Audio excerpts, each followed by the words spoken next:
All right, looks like we're starting. So, hey everyone, so we're back at it again on Lead TV. Lead TV is how we're doing it now, leadtv.cc. And we're interviewing today Dr. Khallid Shabazz. And the title of today's discussion, I think, is going to encourage a lot of good feedback. I encourage you all to send in your questions and comments because this is going to be based on a lot of leadership things that people want to hear, but not necessarily are able to say or hear. So I hope that you enjoyed today's discussion. So here we go.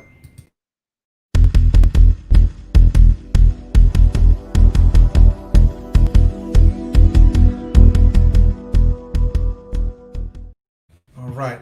I hope you all like that new little quick intro thing there. It looks kind of fancy, but silly. Without further ado, I'd like to introduce you to Dr. Khallid Shabazz. What's going on, sir? Nothing going on, man. Just excited to be here. Thanks for having me back, man. I tell you, sometimes people don't invite me back. Sometimes you said sometimes people don't invite you back. That's interesting. Yeah, Has I that mean, happened before? it's happened a couple of times. I mean, I'm always happy if I get invited back, but Hmm. sometimes when you bring in new ideas, some things that are not traditionally matted, people don't like that. And we know change uh, is difficult for people. So when you have a person or persons bringing new ideas from a Hmm. different perspective, sometimes people get a little scared. And it's not just in secular. I mean, even in the mosque. For me, I wrote a book on a converse concern, Hmm. um, how tradition and faith should be separated. And I tell you, man, it caused a lot of controversy. And I was asked to leave the mosque. They didn't take me out of the mosque because I'm a big man. I'm a big man. Wow. So they Yeah. asked you to leave the mosque simply because of you kind of went against the grain, you would say. Yeah, I think it's our responsibility as intelligent people to challenge old ideas, man. I Hmm. think what happens is we get in this mode, we have a traditional path, and everybody says take that path because they took that path, but we are all different individuals, right? Hmm. And so before Martin Luther King came, nobody had really done that path. I mean, he did it, he was encouraged to do it, and he went with it. Thurgood Marshall changing the laws. Hmm. They took non-traditional paths. People hated it at first, but then later on it adopted it. And with this current crisis, I remind people, everybody has Martin Luther King picture on your wall now, but the common day pastors, they impugned him. They said that he was a heretic, that he shouldn't be doing the things that he was doing, that he should wait. It wasn't time. So that's Hmm. why I'm always grateful when somebody invites me back. Okay. Okay. Gotcha. So my screen may come in, but I promise you I'm still here. Even if you don't see my pretty face, you're still gonna hear my voice. So it's all good. Okay, good, good, good. So Dr. Shabazz, you've been on here before, but some people may not have had a chance to really enjoy the discussion that we had before. Right. So, if you don't mind, could you talk to us about your background? Obviously, you're a military chaplain based on your uniform and, you know, based on the working knowledge I have of you. But can you just talk to us about what your background is as far as the man, the education, et cetera, et cetera? Yeah, my background is that of it's a varied background. I always like to start off, as you know, from an inspirational standpoint, from those people who are hurting. I have a saying: "I'll inspire until I expire." So, Hmm.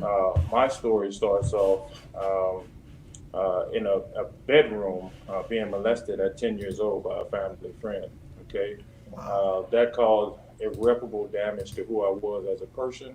I was in special education in the eighth grade, failed the ninth grade, just when I thought I was getting back on my feet, I fell to 12th grade and couldn't walk with my senior class. Because I have a big body, you may can't tell on the screen, those who can't, I'm 6'4", Hmm. 265. So I was allowed to get a college scholarship. I don't know how, because I don't even think I had a 2.0. But I went to college, and I still had a lot of feelings of poor self-esteem, poor Yeah. self-efficacy, and low self-worth. So I was fighting every weekend, drinking myself to sleep. And then at one point, it came to a head, because you can only start bullying people so long. Mm-hmm. And these guys set me up. I went to the club, end up, long story short, got shot in the back, beat with a shovel, airlifted out to the local medical center where I almost lost my life. Uh, Wow. you would think any smart person after that, they would turn themselves over to goodness. But because of our culture, and I hope we talk about that today because I want to spread some of my thoughts on that, our culture of sometimes of mediocrity, say, hey man, you can't let that guy do that to you. You have to Mm-hmm. come in and right those wrongs. So your brother had a sawed-off shotgun and a 45 that was given to me by my so-called friends. And I was to eliminate this guy because in our culture, unfortunately, that's what manhood is. Yeah. Uh, we had a young man. He was one guy on the basketball team that I respected. He said, my name was Michael Barnes. He said, if you kill that guy, you're gonna spend the rest of your life in jail. So he said, "Why don't you just beat him?" So that's even a little Mm-hmm. skewed itself, but that's what I did. I took a crowbar, I beat him, I knocked out all of his teeth, broke his ribs, and I Mm-hmm. went to jail that night. Stayed in jail for some time, and when I got up to the judge, I really want people to hear this. The judge called me fecal matter, a thug, a guy who was worthless to society. And she said, "Do you have anything to say for yourself?" And I was crying. I said, "Ma'am, this guy shot me.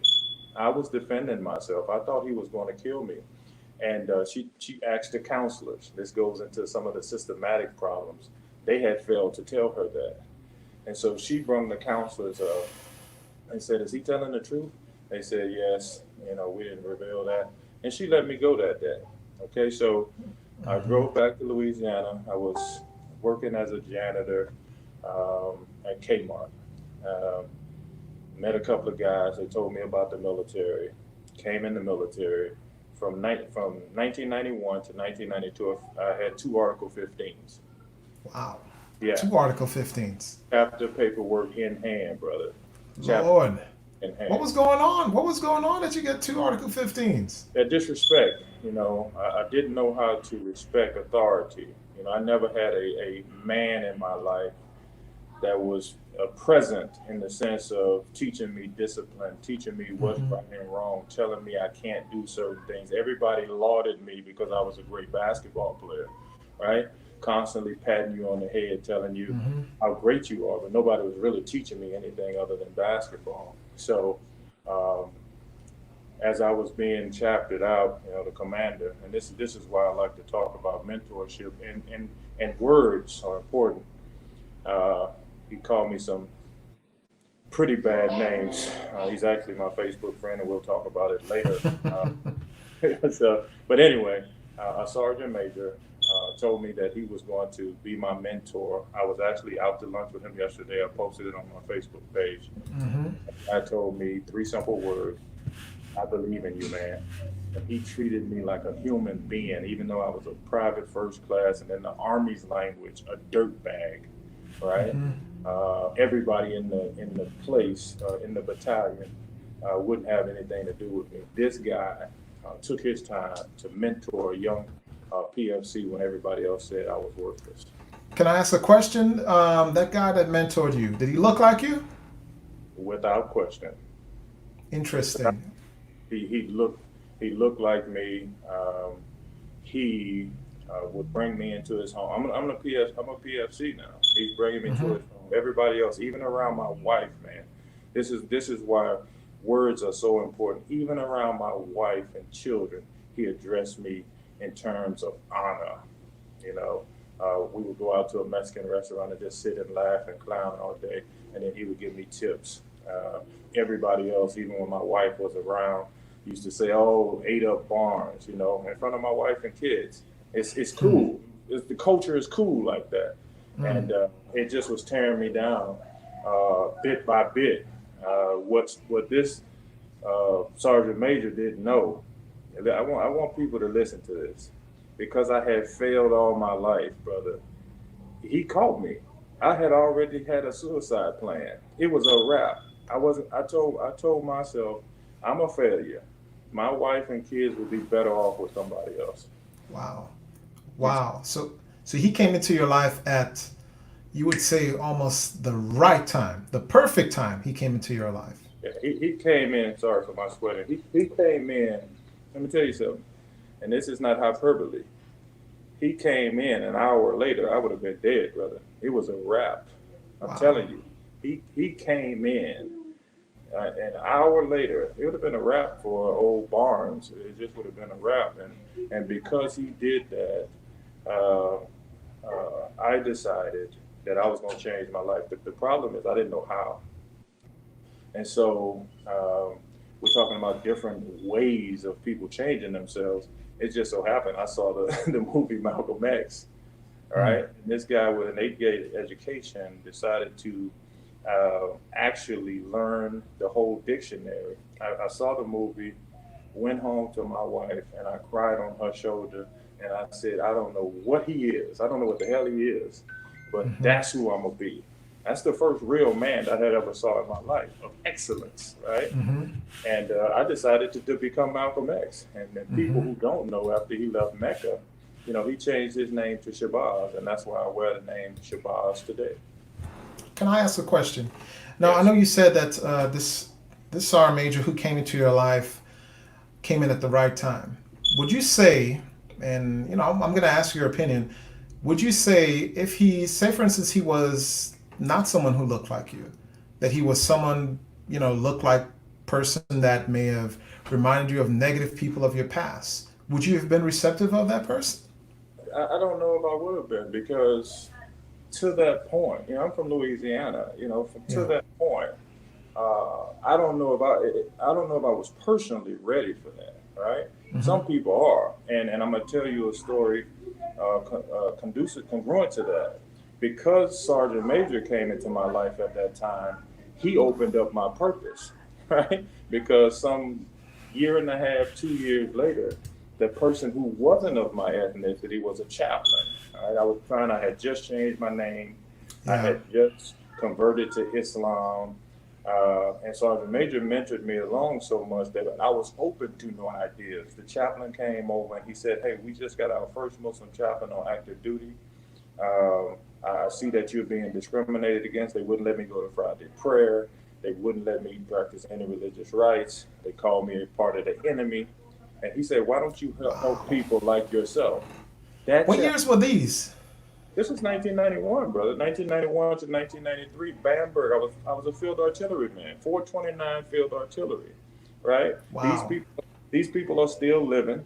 Our brother Dwayne Wagner works with one of them. I don't want to call the guy's name because he wasn't the one that actually was discriminating against me, but he was my commander. And so he can verify the story of who I am and where I come from. But because that African American opened up my eyes, this to me is so important. So let's get into the cultural discussion. So as an African American leader, as a senior leader, I have to be very careful with my words to younger soldiers, to younger officers, because they're going to sometimes develop their mentality from me. This guy, when I used to get into they don't like me because I'm Muslim. They don't like me because I'm black. They don't like. He said, "Listen, Barnes, all of that may be true, but right now you're a mediocre soldier and a human being." Wow. He said, listen to me. He said, all of that may be true. And he's the only person who could tell me that. Somebody who was of another ethnicity, I wouldn't have been ready to hear that. He said, all of that may be true. Racism, prejudice, Islamophobia. He said, all of that may be true. But right now, you're a substandard soldier and a subpar human being. You need to be a man, for your wife and your children. This guy sent me to the board. Now, people who are in the military are going to laugh at this. He sent me to the board 10 months in a row. You know what that means? I didn't pass any of the boards. Wow. None of them. And all of Yeah. my friends were laughing at me, calling me stupid, dumb. He said, Barnes, this is part of the process. And he was right. I was growing as a man.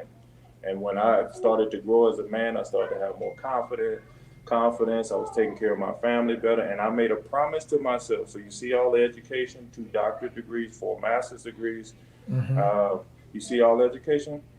I promised myself at that day I would never be an ignorant human being anymore, and I would be in school the rest of my life. And to date, as of May 11th, I got 5 master's degrees now, but to May 11th, I have been in school for 25 years. Straight. Interesting you said that you promised yourself that, hey, from now on, you're not going to fall short. You're going to step up to the plate. You're going to make ish happen, right? That kind of goes with the theme of today's discussion you're the one that offered the theme. And I think it's a hell of a theme, honestly. You said, if your ship don't come in, you go out to get it. Absolutely. It doesn't matter if you can't swim. It doesn't matter if you don't have a lifeguard. It doesn't matter if you don't have the materials. You learn how to swim. You get a life vest. You find the resources. Get out to that ship, because that ship is your destiny. My mom used to tell me something, and your grandmothers tell you stuff all the time, and they would say, Michael, you got to work twice as hard to get half as much. And with our sensitivity, it's like, why do I have to work twice as hard? That ain't fair. Life ain't about being fair. If those are the current conditions, you do what you need to do to get out to that ship and secure it for your family. I'm sorry. So those conditions may be rough. They may be tough. They may be hard. Yes. They may be terrible.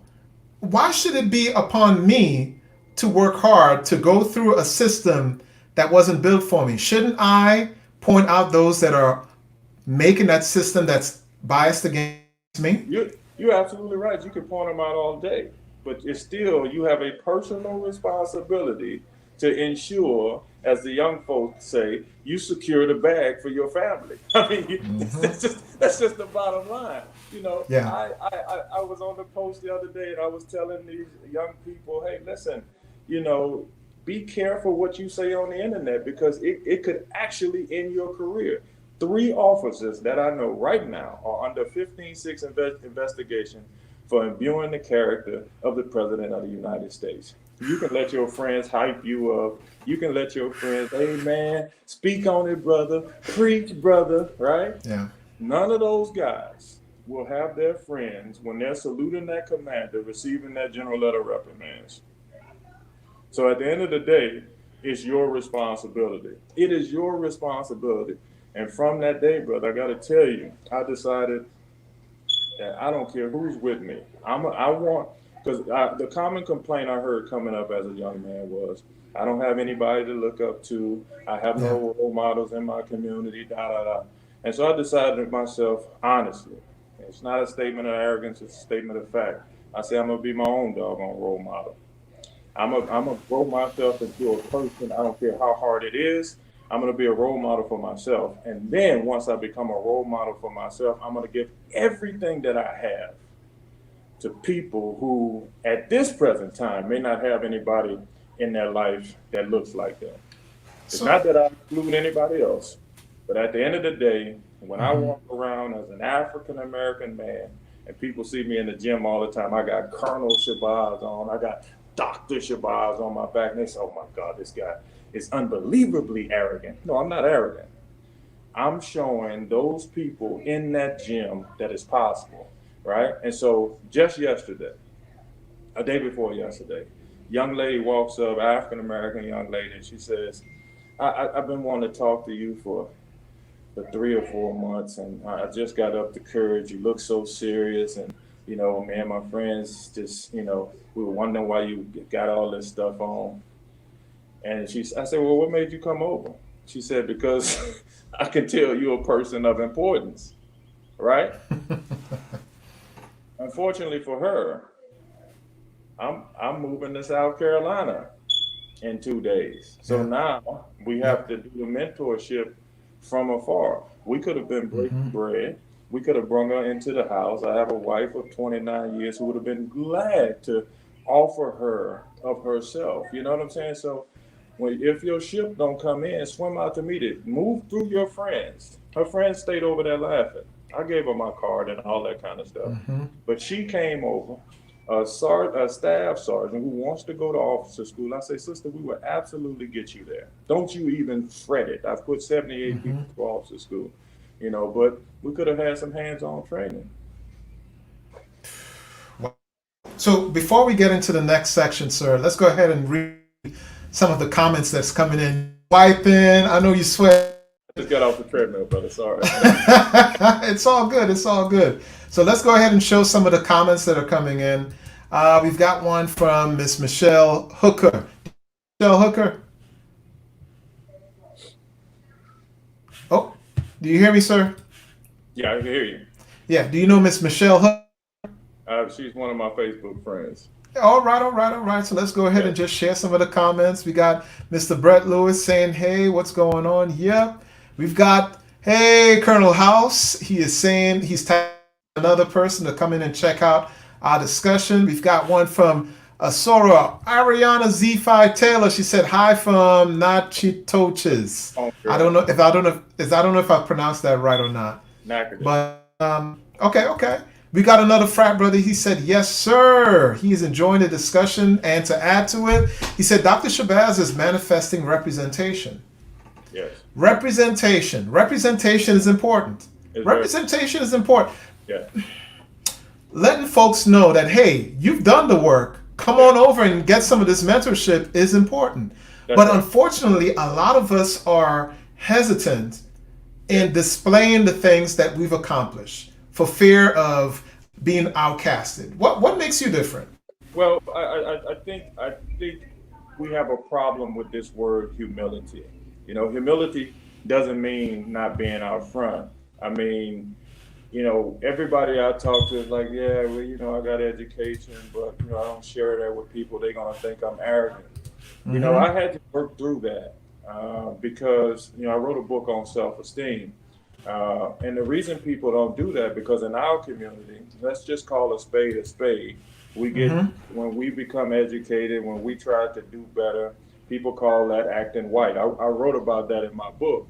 Nobody really wants to talk about that. Says that we're acting white. No, we're acting excellent. You have to adopt a philosophy for yourself. I adopted a philosophy. I spent 29 years being an ignoramus. And I promised myself I didn't care who was going to call me arrogant.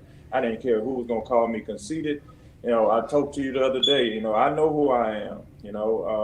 I have a saying, what other people think about you ain't none of your business. None of your business. Yeah. There you go. I'm not arrogant. I'm not conceited. I want to give you an opportunity to use me as a resource. That's not arrogance. That's humility. So we have a problem with this humility. I think as African Americans who are always complaining about not seeing any role models of being excellent, then we have to display that excellence. The problem is, excuse me for the word, I'm a word guy, most of us are cowards when it comes to our friends in our community. So I have chosen to take a lot of that backlash of people calling me arrogant, people calling me conceited. But those people who are in my life, the 78 people that I put through officer school, the 6 people as of June 6th who would defend, that dissertation under my mentorship, who's getting to know me, those people know who I am intimately. You know what I'm saying? So when I have those people in my life, and by the way, the school that I work at, 7 enlisted people I've given scholarships to, and they just graduated with that master's degree. Those people understand that I just have a heart for people. I want to show them excellence, and I want to show them that it's attainable. I got you. So, sir, I immediately connected with what you said about the whole acting white thing. Here's the crazy part. Caribbean kid came up from Trinidad and Tobago as a young kid, went to college, went to high school, right? So I was in high school, thing like that. And I had I had a great time. I joined the military. I was active duty. I was a combat medic at first. And I remember being told by white soldiers, hey, you think you're white? Exactly. Hey, that's right. You think you're this? You think you're that? That's right. Simply because of the way I carried myself. And I proudly carried myself as an educated person that I know who I am. So that sort of keep it real is an absolute downfall, in my opinion, to a lot of folks who are absolutely accomplished, who absolutely want to just, they want to scream and celebrate what they've done. Hell, they should. They should, and you can do it in a non-arrogant way. Arrogant way. Correct.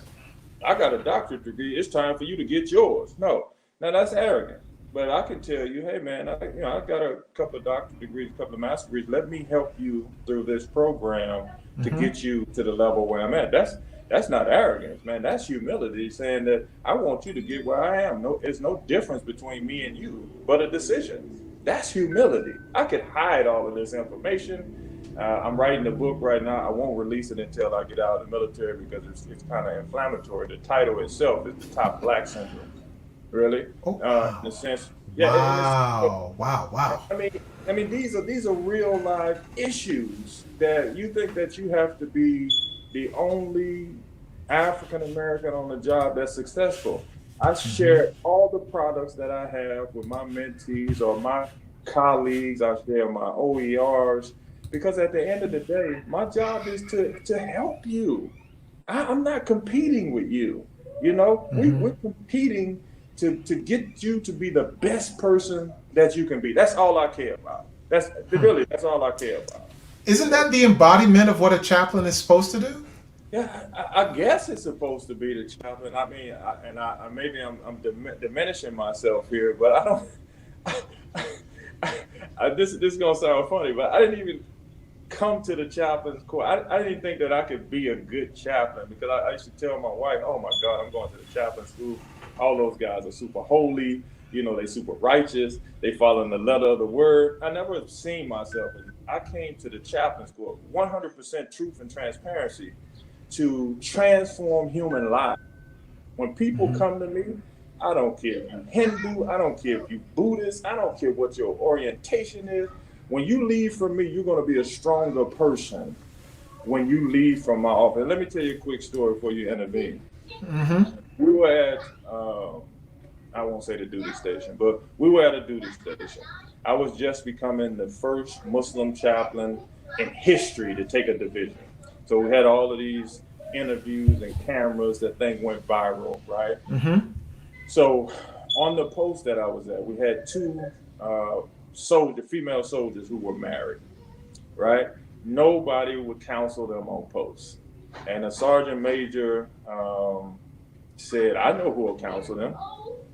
So he brought them over to me. We sat down, we counseled these people. And let me tell you something, when the articles came out about me being the first Muslim chaplain, I had death threats. People said they were going to shoot me in the pulpit. They were saying that I was a demon. You know who was defending me? Those two soldiers who were females who were married. This is why I don't care about all of whatever you say you are. You come to me, I'm going to help you. Wow. Interesting. So those two soldiers, I know you spoke about, hey, it doesn't matter what your background is. Why did it take you to be the person to do that? Why couldn't their actual leadership do that? Is that something, you know what? I already know the answer to it. And I mean, people have a real problem with that. Yeah. And that's okay if you do. But at the end of the day, I'm not an ideologue. If the law says that they are in the military, they're legal to be here, and I don't even care about the law, actually. I mean, honestly, if you come to me, I don't care what your condition is, because I was so low at a time, right? That sergeant major ain't said, hey man, you Muslim, I'm not gonna help you. He said, you are in a bad condition, I'm gonna help you.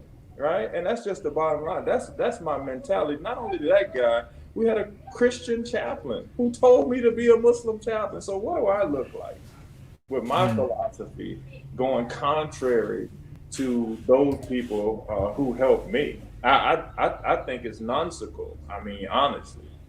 So you've officiated events for military and I'm sure civilian side as a Yes, Muslim for yes, different religions. How was that experience? without question. People absolutely have a problem with it. I don't. Right? Yeah. Two instances. Young Sergeant First Class. His son died of a viral disease. He comes Hmm. to me. He said, "Chaplain, I know exactly who you are. I know what you believe. You love us. Me and my wife love you. We want you to officiate our son's funeral." I said, "If you don't have a problem, I don't have a problem." I officiated the funeral. You hear the murmurs. You know, what kind of Christian is he? We got a Muslim officiating his thing. And the boy came to me, and I tell you, it's not right. Okay, got it. I don't even want to get into that. Second thing was Master Sergeant come in, him and his wife, devout Christians. They say, "Chaplain, you love us. You're a man of character. We see how you operate. We see how you care for people. We want you to marry us." Two Christians, right? Their people of faith got a problem with it. My people of faith got a problem with it. I absolutely do not have a problem with it. And let Yeah. me tell you why. Most people don't have a philosophy in who they are. Let me tell you my philosophy, Brother Otis. I live by four I's: interdict mediocrity, intercept ignorance, infuse excellence. And this is the one I want people to get: influenced by many, defined by none. Nobody gets to define me. I follow Yeah. my own path based upon how I'm guided and how I believe God wants me to be. And God is not a racist. God is not a separatist. God doesn't care about any of that stuff. It's human beings who care about that stuff. Got it. So let's go in and share some more comments that's coming in. Hey, if y'all got some questions, feel free to send them on in. I'm sure Chaplain Shabazz will gladly answer them for you, and we'll keep it rolling. So let's show some of the comments that's coming in already. We've got one from RJ Spikes Jr. Said, "I can't think of a better way to spend this Monday evening. Thanks for putting this on today." All right now, hey, RJ, see you in RSN, baby. See you in RSN. I'm being Kuwait, man. I hope we can break bread. absolutely, absolutely. We've got another one. Someone said, "I'm watching, listening, enjoying, and learning." Hey, if you're not doing those things with these podcasts that I have been hosting, you're wasting your time. Every podcast has an option and an option for you to learn something from it. And of course, you could always network with the person that I am interviewing That's with right. as well. We've got one from Mr. Tom Adams saying, Woo! "Air Cav." Let the cat say amen, baby. I hear you. And so we got one more comment, and this comment kind of connects with what we were talking about with the acting white part. So we've got right, the acting white mentality keeps us stuck. So I want to add on to that, and maybe I should do a disclaimer as well. And I'm sure people understand, but acting white is not a diss to those who are white. You need to be mindful of that. That's correct. Acting white is a term that's given towards people of color who assumingly are speaking in a certain vernacular in a certain way, Yep. and it's a means of trying to control their blackness in my opinion. That's But what do correct. you think, sir? No. I think you're spot on. You know, when as somebody tells me that I'm acting white, I'm not offended because they're saying that I'm acting in a way that's excellence, that's beneath me, right? I'm always offended because you're saying that the standard is Caucasian American, and I'm acting that way. I should lower myself Yeah. to be black, right? And so I always think to myself, what an ignorant person, Yeah. right?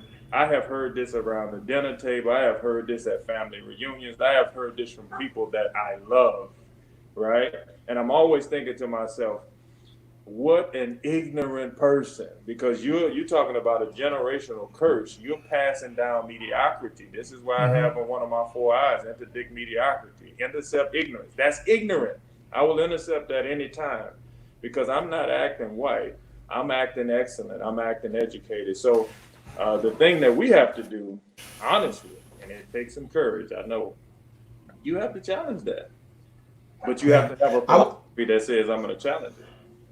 I will say that, what will I say? Man, I don't forgot already. It was a good point of view that I promise you. I'll come back to it. But another comment coming in, Mr. Brett Lewis, he said, Dr. Shabazz, he says, continue to inspire until you expire.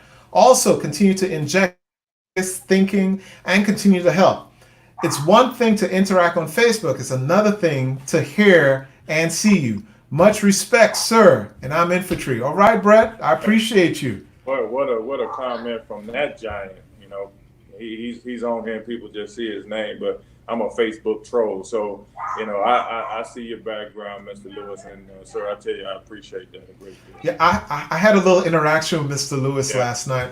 It was about how I made a personal post on my Facebook, where I said, you know, and this is something that you connected with as well earlier in the discussion. That's correct. I said, you know, imagine being black in the military and unable to actually speak out against racism simply because you'll be ostracized or outcasted by your coworkers. And, you know, I spoke to some friends, spoke to some folks who are the JAG and all that stuff, and they said, hey, you can't speak out as a black soldier against racism. Absolutely. But the point I said is that, yes, you can still legally do it, but you will, unfortunately, even if you did the right things, still be outcasted by those who feel like, hey, you're trying to go against the edge of how things are. Hey, listen, man, if your ship don't come in, swim out to meet it, right? So we're not saying being, you know, bombastic, speaking about racism, right? Mm-hmm. But the emotional intelligence is a great thing, man. I mean, it's a phenomenal thing. So you have African-American soldiers who come to me, obviously, because I'm African-American. And so we have a young lady who comes in, I spoke about it at LPD the other day, who says, I absolutely think that I'm being discriminated against. I'm not getting the highest marks that I deserve. Can you talk to the chief of staff? Without question. See, now you get to go in to see if it's racism and challenge racism, right? Mm-hmm. So I go to him and I speak to him. First of all, you have to have an interpersonal relationship with him, mm-hmm. right? All right, some intimacy, so I can go in and talk to him. And I gave him Why Black Officers Fail by Remo Butler. That was written. I said, sir, listen, I'm not making any assumptions. I'm not demeaning your character. I'm just telling you, you will read this. How could you and I have a discussion, because this is how she feels. See, that's strategy. You're not going in and attacking the man, talking about you racist, right? He read it, and I tell you, after a week, we went and had coffee, and he said, Chaplain, that was absolutely a blind side to me. So I challenged some things that people may call racist. I don't have to do it on Facebook.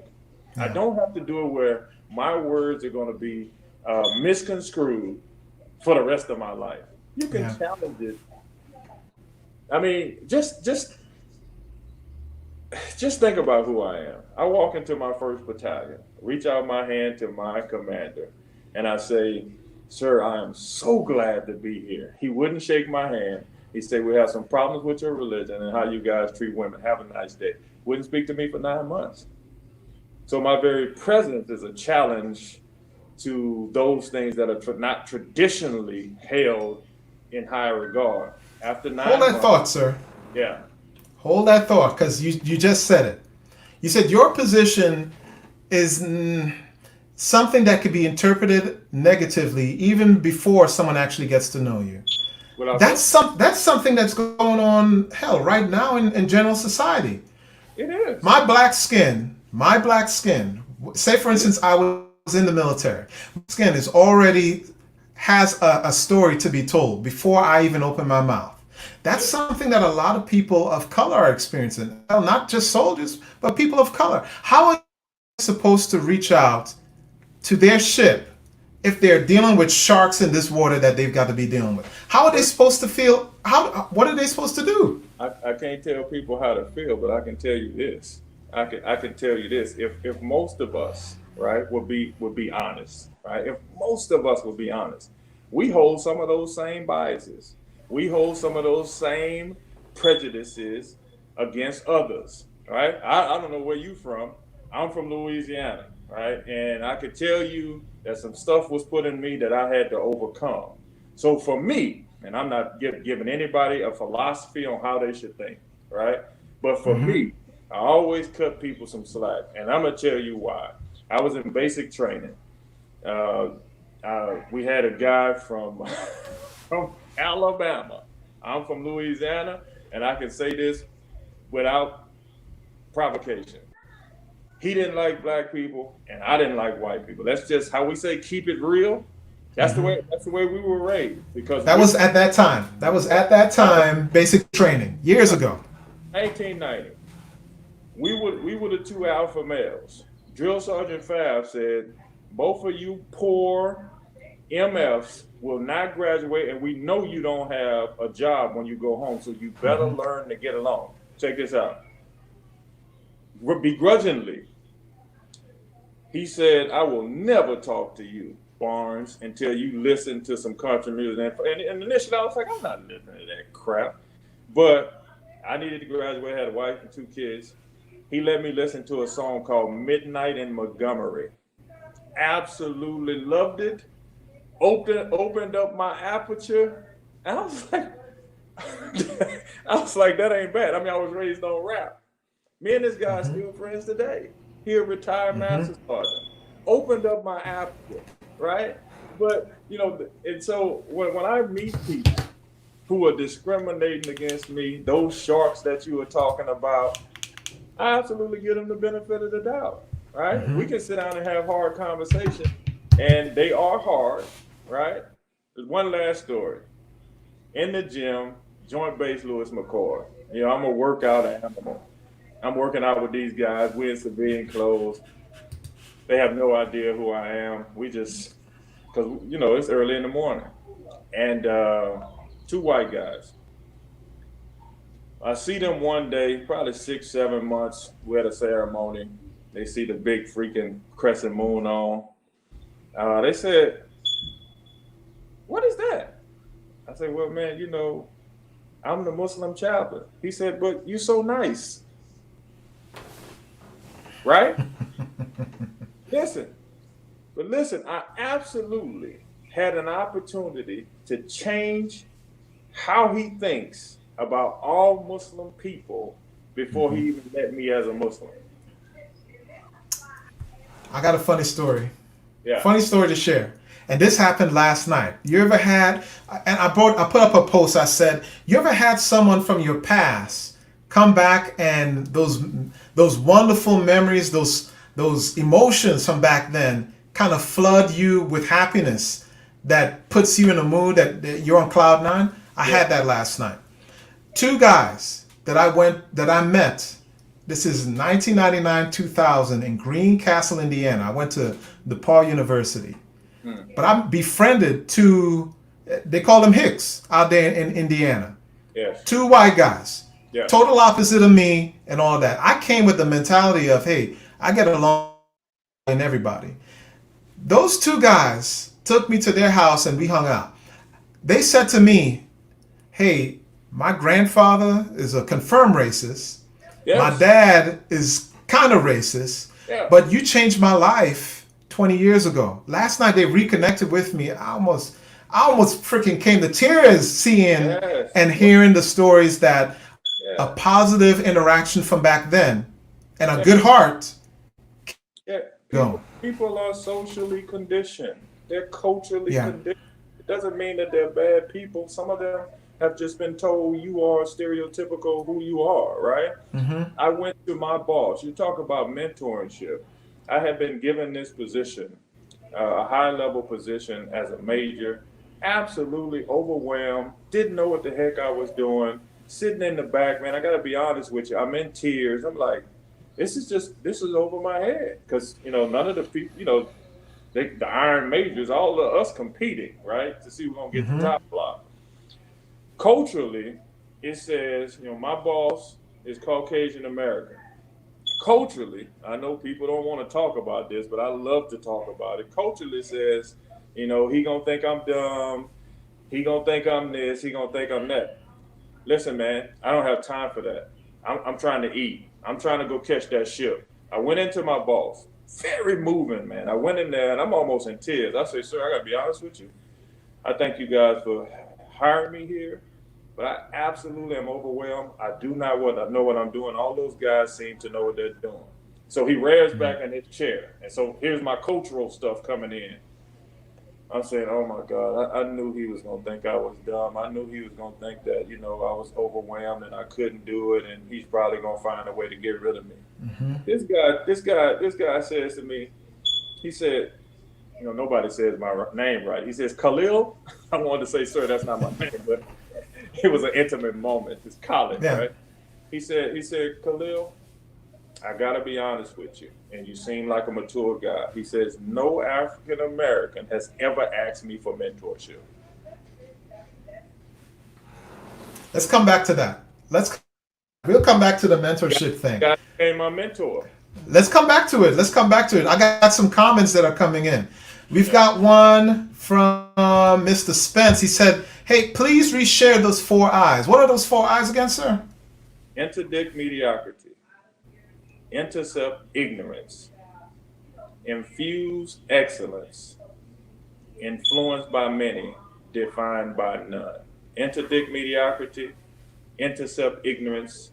Infuse excellence. Influenced by many, defined by none. Excellent. And we've got his better half actually joining in. And she says, it's about changing the narrative through interaction because we all have biases. Within the same race, we have biases. Middle class versus poor blacks, Caribbean versus African American, different religious beliefs, etc. Of course, people that look different from each other will have biases. Hey, that is absolutely the truth. Sister, why am I doing this freaking interview? Get yourself on here and do this. That's what I'm talking about. Let's be honest, man. If we're going to have an honest discussion, let's have an honest discussion. We're hiding behind what other people think. But at the end of the day, we have some of the same biases. Yeah. I mean, let's just call it a spade a spade. And so when I always give people a break, I told the story last time I was on here. A lieutenant general who I was working for would shake everybody's hand on the staff but mine, right? 4 months, right? I was given an opportunity to do a memorial service, did the memorial service. After the memorial service, he hugged me and said, I'm glad you're on our team. I didn't understand that when he was in the Middle East, a Muslim almost killed him and had killed 7 of his men. So he was processing that when he saw me. That's our discussion. He was processing that when he saw me. How can I embrace this guy when he's a Muslim and they had killed my men? So he was seeing me through those lenses. I was able, like the sister said, to break through that by just going and swimming and getting a life vest and finding resources to take care of his soldiers. And then he was able to embrace me. And I got to tell you, I put on Facebook about 2 months ago, he said he hoped to get the courage one day to sit down and break bread with me because he didn't have the courage right now because he's still processing, right? Yeah. He's still processing. Yeah. Speaking about breaking bread, speaking about breaking through the mental barriers that some of us have. Over the past week, we have experienced some absolutely, it's kind of like the straw that broke the camel's back. It was already there. The anger, the anguish between the races and the classes and the cultures, it was already there. Yeah. But it kind of became solidified now when we saw, Brother George with the knee on his neck. Yeah. People said, F this, tear this whole place up. What words of advice can you offer both sides? Okay. The law enforcement side, because they may have some apprehension about getting along with these people who may think that they're all evil, and the people of color who have been dealing with the crap that's been going on. Well, first of all, to Brother Floyd's family, and I'm friends with Ben Crump, and I've been texting him back and forth. But to his family, man, and the condolences for his family. But I have uh, friends who are police officers, and they are calling me and texting me and saying that people are calling them Uncle Toms and coons for fighting with the enemy. Yesterday, I posted African Americans absolutely belittling this sergeant, saying that he Yeah. was the enemy and he was an Uncle Tom. You see, there's so much intersectionality going on, right? It's an old saying, the line of demarcation between being educated and being a fool is so thin when you can't cross over. So we got all these intersections. It's not just white, black anymore. Sometimes it's black on black. And so what I did yesterday, I just wanted to put out a message of solace. And that message of solace was at least specifically to the military folks. I understand that you're impassioned. I understand that you have a lot going on as far as emotions. Don't ruin your career off emotions. This Facebook stuff is going to be here forever, right? As I said before, three officers that I know right now in the 15-6, and they could lose their career. Now, to your second point of African Americans being tired of this. This is very controversial, Otis. I have been attacked. I have people been in my inbox. Well, you want to make substantial change. I was at the University of Texas, and I was giving a lecture about this very subject. I was in a class called the Black Power Movement. And they were asking me about marching and protesting. Can I ask something real fast? Oh, sure. Were you the only person of color in that class? I was one of 4.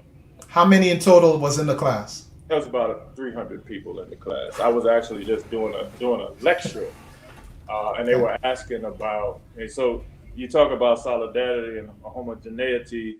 So the 3 black guys, I started speaking. They were so proud. We got a Ph.D. and he's talking up there. So somebody from the audience asked me about marching and stuff like that. And I tell you, I said personally, right?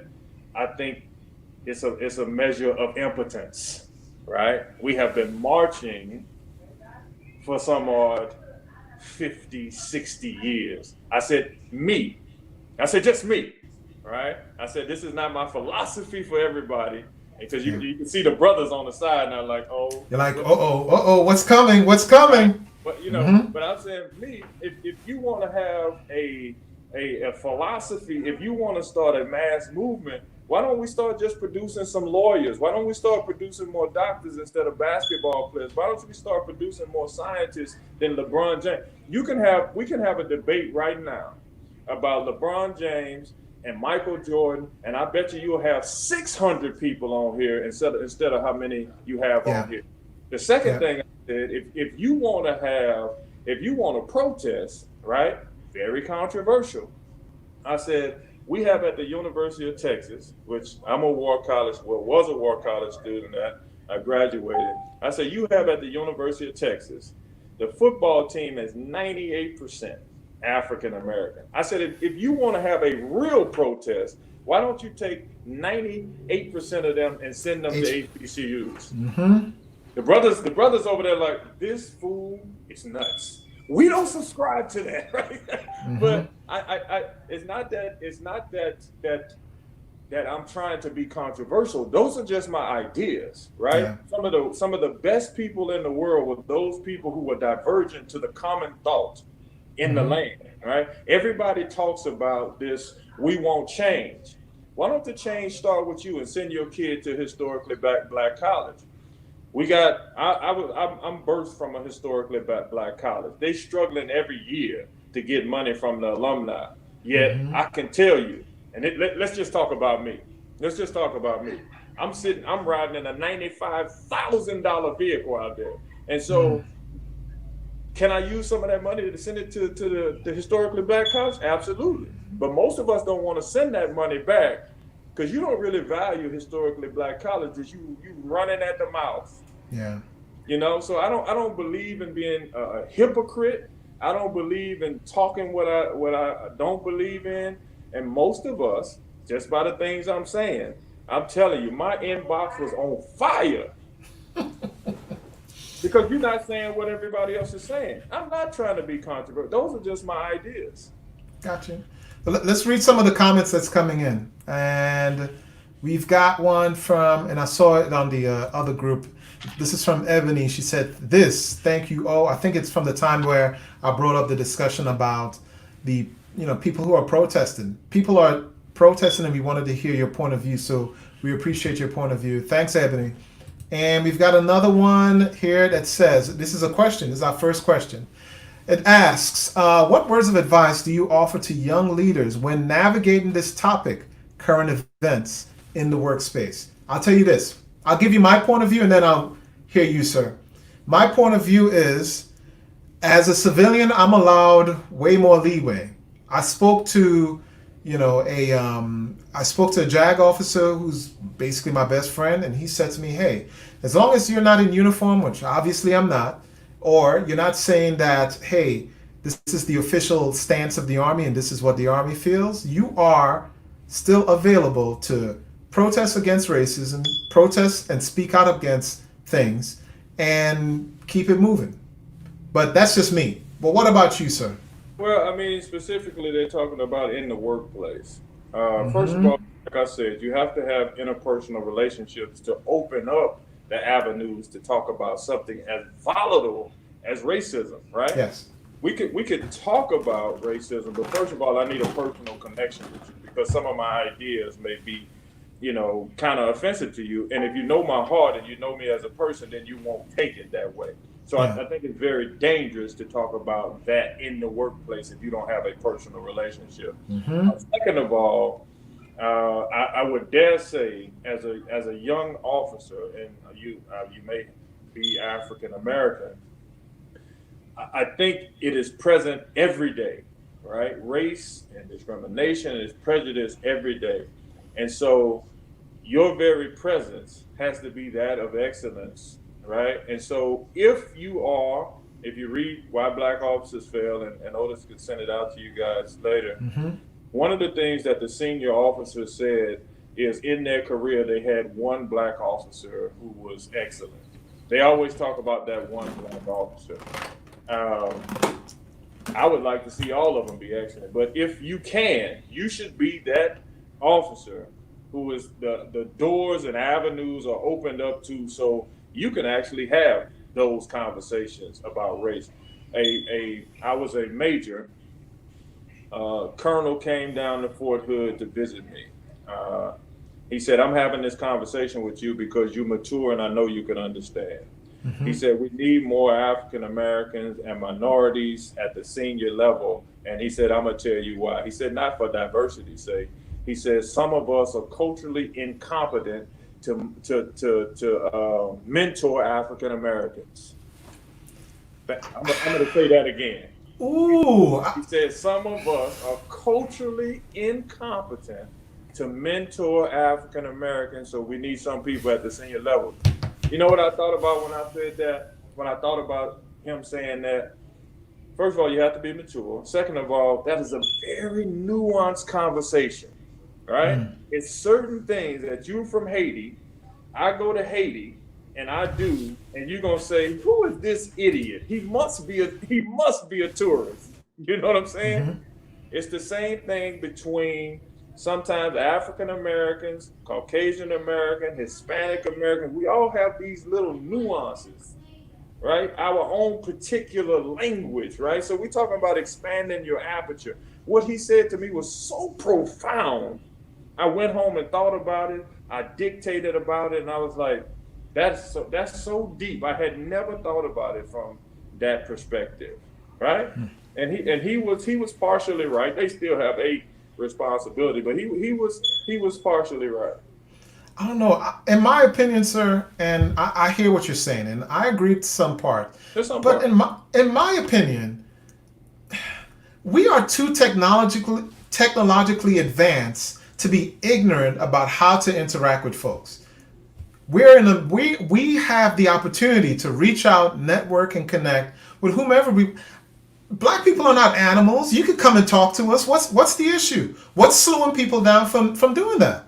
I can't tell you because I'm not Caucasian American, but I can tell you from my upbringing in Louisiana, even if you want to talk about the sexual or transgender or homosexuals or whatever you want to talk about, people who are categorically different, right? Mm-hmm.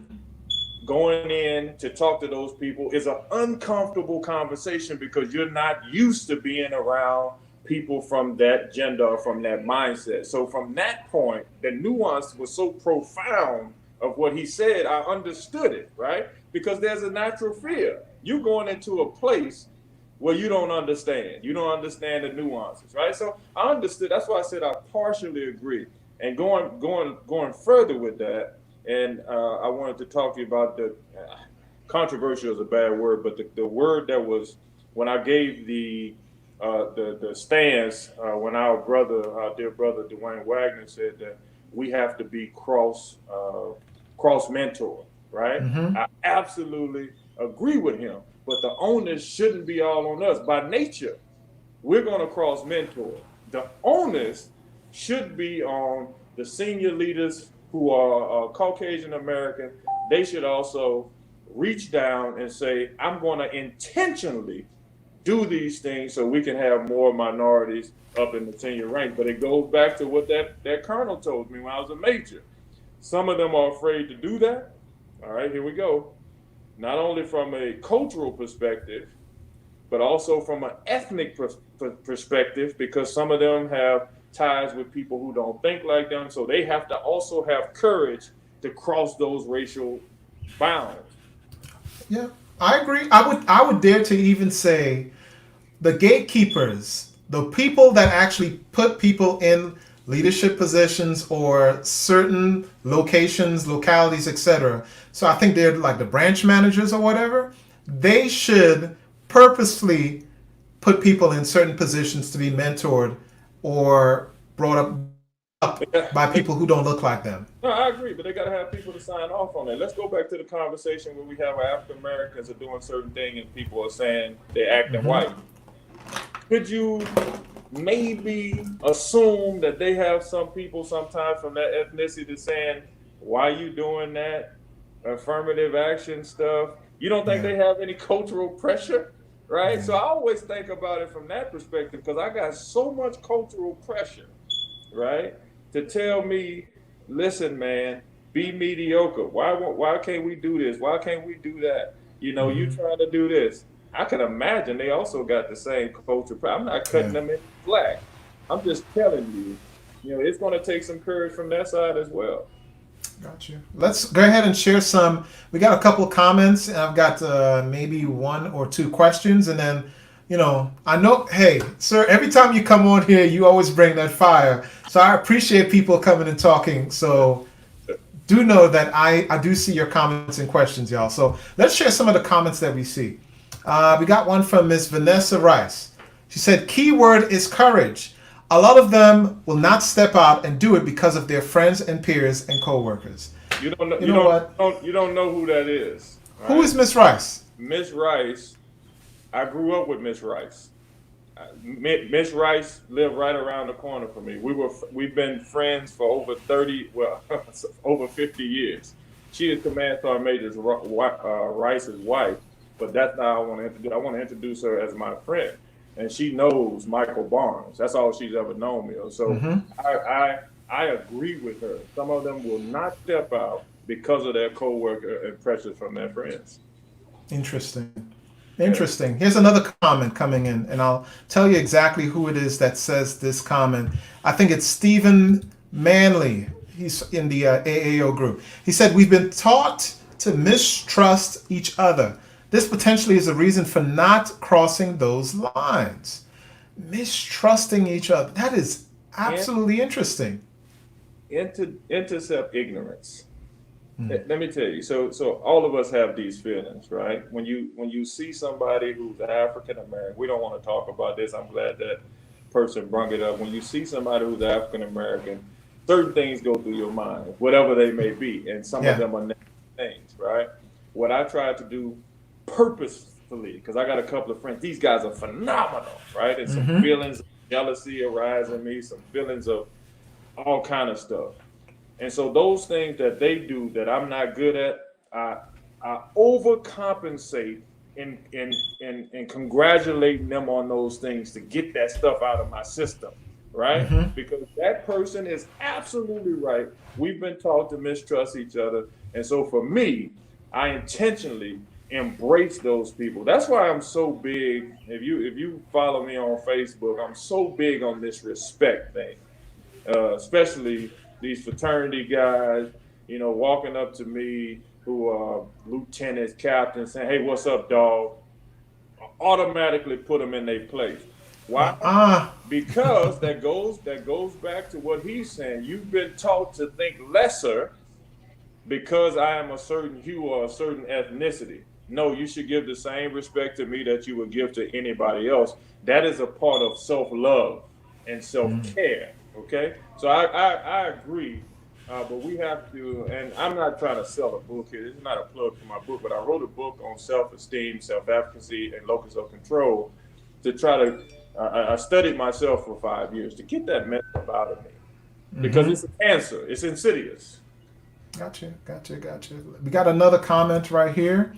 It said it's easier to relate to others that look like you than to find ways to relate to someone who does not. That's just absolutely true. That is, that's built from proximity.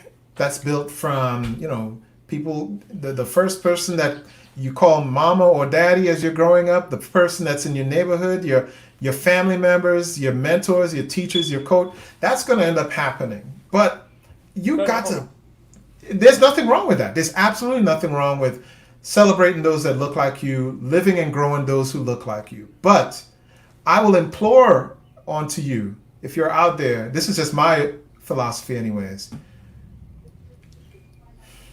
The world is boring when everyone is the same. I want to live in a world where I'm excited to get up and explore and discover new things. Yes, there's safety in those that look like you, and there's safety in familiarity. But I want to live in an exciting world. There's nothing wrong with wanting to be excited, don't you think, sir? Oh, without question. And when I'm talking about going out to meet that ship, you got sharks in the water. But the sharks don't kill everybody, right?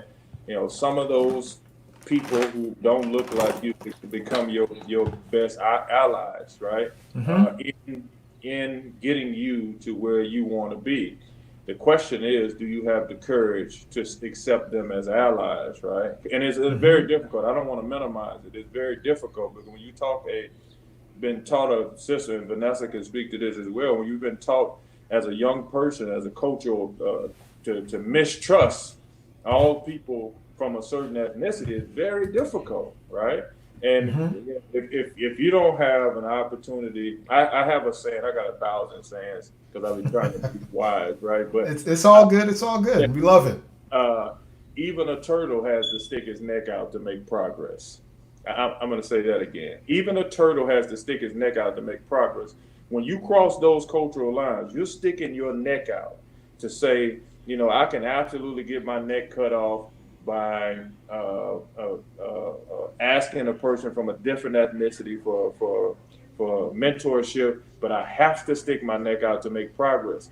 Because I always think, from my foxhole, in my small brain, how do I advance my children to the next level?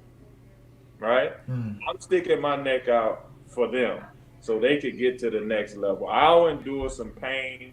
I'll endure some insults. I'll endure whatever I need to endure so I can give my children an opportunity to get to the next level. That's what parents do. We can't stay in our safe houses. I just disagree with that. Yeah. Okay, we got a couple more comments. We've got one from Chris again. He said, "Be truly revolutionary. Be multidimensional in your approach." Hey, that is because Chris and I, we had a two-part discussion on the Caribbean immigrants' experience in America, where we've essentially got a code switch. So I can talk to you like this, but say for instance you were Chris, I would talk Wapning Chris. I would switch. We have to, to adjust. You've got to be able to. You got to be a swimmer, a jumper, a dancer, a singer in order to communicate with swimmers, jumpers, dancers, and singers. That's right. There's nothing wrong with that. It's called a chameleon. It's called a strategist. You know, it's amazing that we strategize on our job and we don't strategize with our lives, right? It's Oh amazing. my. It's amazing to me that we have uh, sync meetings at our jobs and come home and don't have sync meetings with our families to discuss what's going on in life. It's amazing to me that we have calendar syncs at our jobs and don't have calendar syncs at home. See, when you're talking about multi-dimensional revolutionary, you can balance the budget at work and think about a 15-year plan, and you don't do that at home. Yeah. See, I don't understand that. You know, that's to me that's cognitive dissonance. So when you're talking about multidimensional in these different spaces and intersectionalities with different races, I absolutely love that stuff. Mm-hmm. Right? Mm-hmm. Mm-hmm. I love it Mm-hmm. because now you got to learn a different language. I would be very interested to go and learn, you know, the nuances of the Haiti culture, the Haitian Mm-hmm. culture. When I go to let me tell you a funny story. When I went to Iraq, so I'm walking by, and these guys are speaking Arabic, and in Arabic translation, they said, "Wow, Aswad Akbar, right? This is a big black guy." And so I said, "Tatakallam lugat al-Arabi?" This dude almost defecated on himself, right? He said, "You speak Arabic?" I said, "Yeah, I do. Mm-hmm. I studied Arabic." But it was absolutely enjoyable for me Mm-hmm. to know what he was saying. He said, "No, no, no, come on, I want to talk to you." I was like, "No, assalamu alaikum," right? So, you know, like I'm gone. But Mm-hmm. it was a joy for me to be able to intersect with him for that small moment to let him know you don't know what people know. But if you're one dimensional, when you can't talk different language, different codes, I think you limit yourself and you're limiting your children. Correct. Correct. We got two more comments, and I like to call it a discussion. So hold on, let me put my camera back on. There it is. Yeah. There's the first comment. It goes, "Amen. The world is not the same when everyone looks the same. Amen. Amen. Amen." Thank you, Miss Marianne. We appreciate your comment. And we've got the last one from Mr. Brett Lewis. He says, "Diversity is the beauty of the world. Unfortunately, many don't understand us. If I was the same as everyone else, all of us except one would be the same or redundant." You Yeah. know, I agree. Profound statement. And I said this other day at the conference, the Ph.D. conference, because they're talking about diversity and inclusion. I said that diversity is not good in itself. Diversity is having a seat. Diversity is not having a seat at the table. Diversity is being able to bring your own meal and refuse the meal that's being served, right? Because diversity just not saying, "Hey, I got a Muslim at the table, I got a Jewish person at the table, I got a woman at the table." No, those people should have opinions that are opposed to yours so we can get the best ideas forward out for the people. Excellent, excellent. Well, sir, you know, as always, you know, when you come on here, you always bring that heat, and that's something that I appreciate. I appreciate it from the three times that we've had great discussions. One on a recorded camera and two on a live interview. And as always, sir, you know, I just got to say, just thank you. I am going to obviously, if my ship doesn't come in, I'm going to go out and get it. And I appreciate your words. I appreciate those who are checking in. I'm sure people may have learned a thing or two from us today. Good, good. I am in a couple of days, as you can see, my walls are bare now. I am going down to take a position in ARCENT, and I'll be covering the Middle East to take hold of some of my skill set. So anybody who's in that area, South Carolina, all that little region up there, I'd love to sit down with you and break bread to just learn from each other. I'm absolutely open to it. You know, of course, I'm going to be curious, sir, and I'm going to ask, what is that saying in the back of you, that thing right behind you? What does it say? This? Yes. These are the 99 attributes of God. You know, it's talking about him being loving, him being merciful, him being a caretaker for human beings. So when I read those attributes daily, I think about what I need to be and to reach human being, because God loves us so much. He's so compassionate, so merciful. He helps us work through our mistakes, but somehow with our limited selves, we don't want to give people a break because we're hurt, we're traumatized, they're different, and you start thinking about your past trauma. Yeah. When I read those things, I think about how merciful God is to me. I watched all of these shows with the Innocence Project. As much bad stuff as I've done, uh, I could be in the jail for 20, 30 years, honestly. And Hmm. so I think about the mercy that he has shown me, and I always try to show people that same mercy. Well, sir, we appreciate the time that you spent with us. Hopefully, everyone got something out of our discussion. So, Yeah. I'm looking forward to if you'd like to come on again and just talk Any, with me on lead. This podcast thing is about leadership. It's about mentorship. It's about just teaching, coaching, and mentoring those who want to be taught, coached, and mentored. yeah, absolutely. Your people can absolutely contact me or text me. I am just so inspired with life. I love that Vanessa Rice was on All because right. she knew me when I was just, I ain't gonna say nothing, but just an average person. And Dr. Shabazz, Mhm. 05 at gmail.com. Let me help you. I got a lot of resources. Let me help you. Thank All you. right, sir. Appreciate I appreciate you, sir. You take it easy now. it. All right. And then All right. woo! Woo! Hey, so we had another great time, another great opportunity. Shabbat. I'm gonna have him come back on again and just talk with us about, various topics. I mean, who doesn't like a good discussion with Dr. Shabazz? It's something that I really enjoyed. So, as I say on my podcast, take care of yourself and take care of others. Bye now.